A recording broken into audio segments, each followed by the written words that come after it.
عاوز انام.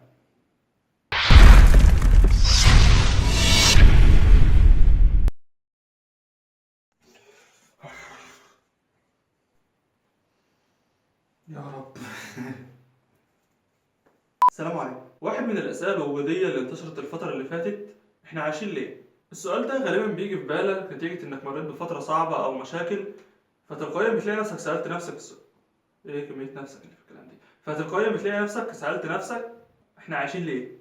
كنت بقلب في الفيس لقيت حسام هيكل نشر بوست بيقول فيه السؤال ده، بيسأل الناس يعني بيعمل زي استطلاع رأي او كده. انا استفدت جدا بالكومنتات ديت وبنيت نص الحلقة ديت تقريبا عليها.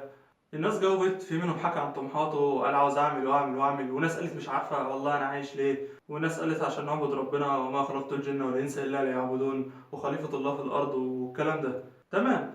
الله عز وجل في القران بيقول وما خلقت الجن والانس الا ليعبدون. فالكلام واضح انك المفروض ماشي في الدنيا عارف هدفك انك ترضي ربنا وتوصل للجنه.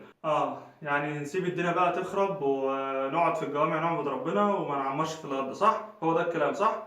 لا مش صح.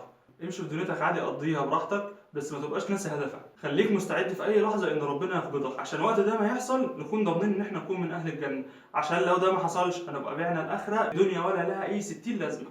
الله عز وجل بيقول وابتغ فيما اتاك الله الدار الاخره ولا تنس نصيبك من الدنيا. اعبد ربنا واثناء العباده دي سلي نفسك ماشي بالحاجات التانيه، بس ما تخليهاش تشغلك عن العباده. طب دي اجابه السؤال نفسه. خليني بقى اقول لك على حل، يعني ازاي تقدر تتفادى المسببات بتاعت السؤال ده اصلا. قصه واحد ساكن مع ابوه وامه واخواته كلهم كده في شقه اوضه وصاله ومجال ضرب قدام الباب وحاطين طوب عشان ينطوا من عليه، اللي هو فقر ليفل كده الناس اللي بتطلع مع ارهام سعيد مثلا. المهم الراجل ده ربنا كرمه وجاله عقد عمل في السعوديه ب 4000 ريال. بيقول انه لما كان بيجي داخل الشارع وجاي مجال ضربه وينط من فوق الطوب عشان يوصل للبيت اللي فيه الشقه، يقول لنفسه كلها شهر واروح السعوديه والحال يتصلح والحال ده كله ضايع.